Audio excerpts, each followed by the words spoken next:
दोस्तों, आज की वीडियो में हम देखेंगे ओड टू ऑटम को, जिसे लिखा था famous English romantic poet John Keats ने। ये पोएम 1819 में लिखी गई थी। इसे पब्लिश 1820 में किया गया था। 33 लाइन्स की ये पोएम है और 311 लाइन स्टैंजाज में बांटी गई है। इसके साथ ही हर स्टैंजा की राइमिंग स्कीम है A B C D E D C C E. इस पोएम में कीट्स ने ऑटम की बहुत ही तारीफ़ की है, जिससे हमारे माइंड में ये क्वेश्चन आता है कि ऑटम ही क्यों? क्योंकि बहुत से पोइट्स स्प्रिंग के बारे में लिखते हैं, उसकी तारीफ़ बयान करते हैं, बट यहाँ पर कीट्स ने ऑटम की खुलकर तारीफ़ की है। तारीफ़ भी ऐसी वैसी नहीं, बल्कि उसको 3 स्टैंजाज में बहुत ही शानदार तरीके से बयान किया है। लेकिन आपको मैं यहाँ पर यह भी क्लियर कर दूँ कि ये पोएम इतनी सिंपल है नहीं जितना इसको हम समझते हैं, क्योंकि कीट्स ने इस पोएम को इस तरह से लिखा है, अगर हम एक स्टैंजा कंप्लीट करने के बाद जब सेकंड स्टैंजा पढ़ेंगे और फिर वापस फर्स्ट स्टैंजा को देखेंगे तो वर्ड्स को देखकर एकदम दिमाग घूम जाएगा कि आखिर हमने पिछले स्टैंजा में पढ़ा क्या था। तो चलिए बिना किसी देरी के हम अपनी आज की इस वीडियो को शुरू करते हैं। सीजन ऑफ मिस्ट एंड मेलो फ्रूटफुलनेस। ऑटम का महीना धुंध और पके हुए फलों का मौसम है। मिस्ट का मतलब होता है धुंध या कोहरा, मेलो का मतलब होता है पका हुआ। तो ऑटम का महीना धुंध और पके हुए फलों का महीना है। Close bosom friend of the maturing sun. और ये ऑटम का सीज़न, ये पतझड़ का मौसम सूरज का बहुत ही करीबी दोस्त है। फ्रेंड्स, मैच्योरिंग सन का मतलब है सूरज इस महीने में पूरी तरह से निकलता है और उसकी रेज़ ज़मीन पर अच्छे से पड़ती हैं, इसीलिए इसको मैच्योरिंग सन कहा गया है। तो इस लाइन में कीट्स कहना चाह रहा है कि सूरज इस महीने में अच्छे से निकलता है और वो ऑटम के सीज़न का करीबी दोस्त है। Conspiring with him how to load and bless with fruit the vines that round the थ्रेशिप्स रन। तो दोस्तों, यहाँ पर इन 2 लाइन्स का मतलब है कि ऑटम का सीज़न और मैच्योरिंग सन ये दोनों बेस्ट फ्रेंड्स हैं। तो ये आपस में मिलकर कंस्पायर करते हैं, यानी वो मिलकर साजिश करते हैं कि किस तरह से बेलों को फ्रूट से लोड कर दे। वो बेलें जो छज्जों से होती हुई गोल गोल जा रही हैं। दोस्तों, यहाँ पर थ्रेशिप्स का मतलब है छज्जे। To bent with apples the moist cottage trees. दोस्तों, यहाँ पर मोइस्ट का मतलब है काई। काई जो हरे रंग की होती है और दरख्तों पर लग जाती है, तो यहाँ पर मोइस्ट कॉटेज ट्रीज़ की बात हुई है। काई लगे हुए कॉटेज ट्रीज़ जो एप्पल के वज़न से बेंट हो जाते हैं, यानी इस सीज़न में मोइस्ट कॉटेज ट्रीज़, काई लगे हुए पेड़ एप्पल के वज़न से बेंट हो जाते हैं, वो झुक जाते हैं। And fill all fruit with ripeness to the core. और ये सीज़न सारे फ्रूट्स को अंदर तक यानी कोर तक। कोर का मतलब होता है दोस्तों अंदरूनी हिस्सा, ये वहाँ तक पका देता है, यानी ये सीज़न फ्रूट्स को अच्छे से पका देता है। To swell the God.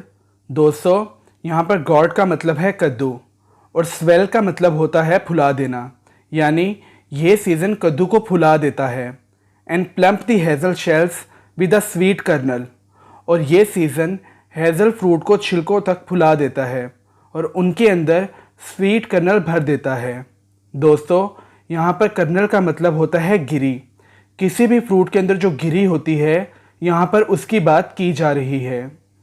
To set budding मोर। दोस्तों, यहाँ पर बडिंग का मतलब है कलियाँ, तो ये कलियाँ खिलने का मौसम है। टू सेट का मतलब होता है to prepare. To set budding more and still more, तो ये कलियाँ खिलने का मौसम है। Letter flowers for the bees. उसके बाद जो फूल खिलते हैं वो मधुमक्खियों को इनवाइट करते हैं कि वो आएँ और उन फूलों से रस निकालें। Until they think warm days will never cease, for summer has ever brimmed their clammy cells। और उन मधुमक्खियों को उन फूलों से इतना ज़्यादा रस मिलेगा कि उनके शहद के छत्ते शहद से किनारों तक भर जाएंगे और उन मधुमक्खियों को ऐसा लगेगा कि ये दिन कभी भी ख़त्म नहीं होने वाले। फ्रेंड्स, यहाँ पर हमारा फर्स्ट स्टैंजा कंप्लीट होता है। अब चलते हैं सेकंड स्टैंजा की तरफ। बट इस स्टैंजा को शुरू करने से पहले मैं आपको ये बता दूँ, कीट्स ने इस स्टैंजा में ऑटम को एक वुमन से कंपेयर किया है। ये स्टैंजा पढ़ते हुए आप भी सोचेंगे कि यहाँ पर ऑटम सीज़न की बात हो रही है या वुमन की। तो चलिए शुरू करते हैं second stanza. Who hath not seen thee oft amid the store? Sometimes whoever seeks abroad may find thee sitting careless on a granary floor. दोस्तों, यहाँ पर स्टोर का मतलब है अनाज के भंडार, और जबकि अब्रॉड का मतलब कोई दूसरा मुल्क नहीं बल्कि कंट्री साइड है, वो एरिया जो आबादी से अलग होता है और जहाँ पर फसलें लगाई जाती हैं। तो इन 3 लाइन्स का मतलब है कि कौन ऐसा शख्स है जिसने तुम्हें अनाज के भंडारों के बीच में बैठे हुए नहीं देखा। जब कभी भी कोई शख्स कंट्री साइड जाता है तो वो देख सकता है कि किस तरह तुम अनाज के बीच में बैठी हुई हो। Thy hair soft lifted by the winnowing wind, तो अनाज के गिरने से जो हल्की सी हवा आती है वो तुम्हारे बालों को सॉफ्टली ऊपर हवा की तरफ उड़ाती है। दोस्तों, यहाँ पर विनोइंग विंड का मतलब है कि अनाज के गिरने से या फिर उसे फटकारने से जो हल्की सी हवा आती है उसको बोलते हैं विनोइंग विंड। और on a half ripped pharaoh sound sleep, दोस्तों यहाँ पर फैरो का मतलब है हम जब खेत को हल से जोतते हैं तो ज़मीन पर एक लाइन बन जाती है जिसको फैरो बोला जाता है। और यहाँ पर हाफ रिप्ड का मतलब है फसल आदि कटी हुई थी, और वह जो वुमेन है वो इस फैरो में साउंड स्लीप ले रही थी। Drowsed with the fume of poppies, और वो मदहोश हो जाती है पोपीज़ से। दोस्तों, यहाँ पर पोपीज़ का मतलब है एक ऐसा पौधा जो नशे के लिए उगाया जाता है।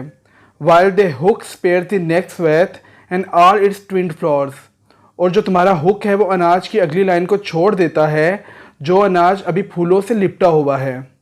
And sometimes like a gleaner thou dost keep steady the laden head across a brook, और तुमने जो अनाज काट लिया है इसको तुमने अपने सर पर लाद लिया है, लेकिन जो अनाज थोड़ा रह गया है उसको तुम उठा रही हो, और इस अनाज को अपने सर पर रख कर तुम अपना बैलेंस बना रही हो इस खेत के बीच नाले को पार करते हुए। और by a cider press with patient look, और तुम एप्पल से जूस निकालने वाली मशीन के पास बैठ जाती हो और इसके पास बैठकर तुम बहुत ही पेशेंट लुक से देखती हो। दो वाचेस द लास्ट ऊजिंग्स ऑर्स बाय ऑर्स, और तुम घंटों तक एप्पल से निकलने वाले जूस की बूंदों को देखती हो। तो फ्रेंड्स, यहाँ पर हमारा सेकंड स्टैंजा ख़त्म होता है, तो अब चलते हैं हमारे लास्ट स्टैंजा की तरफ।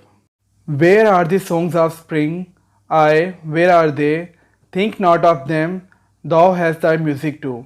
इन लाइन्स में किड्स ऑटम के मौसम से कहता है कि देखो स्प्रिंग सीज़न के सब गुणगान कहाँ हैं, स्प्रिंग की सब तारीफ़ें कहाँ हैं, तुम उनकी टेंशन मत लो क्योंकि तुम्हारे पास अपना खुद का म्यूज़िक है। While barred cloud bloom the soft dying day and touch the stubble plains with rosy hue. In lines में किड्स कहता है कि जब दिन ख़त्म हो रहा होता है और बादल सूरज की रोशनी से चमक रहे होते हैं और सूरज की रोशनी स्टबल प्लेन्स को छूती है। दोस्तों, जब फसल को काटा जाता है तो वो जड़ से नहीं कटती, इसका एक छोटा सा हिस्सा ज़मीन में लगा रहता है, तो उस छोटे हिस्से को स्टबल प्लेन कहते हैं। तो स्टबल प्लेन पर जब सूरज की रोशनी पड़ती है तो वहाँ पर हल्का सा गुलाबी कलर प्रोड्यूस होता है।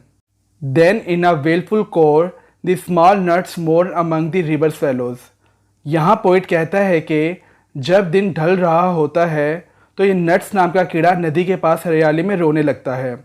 Borne aloft or sinking as the light wind leaves or dies, और इस कीड़े की आवाज़ ऊपर नीचे होती रहती है जैसे हवा कभी तेज़ और कम होती है।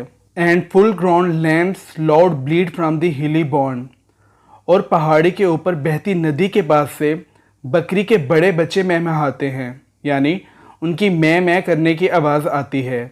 हैज क्रिकेट सिंग, ऐसा कीड़ा जो बाड़े में रहता है, यानी झिंगूर अपने परों को आपस में रब करके म्यूज़िक प्रोड्यूस करता है।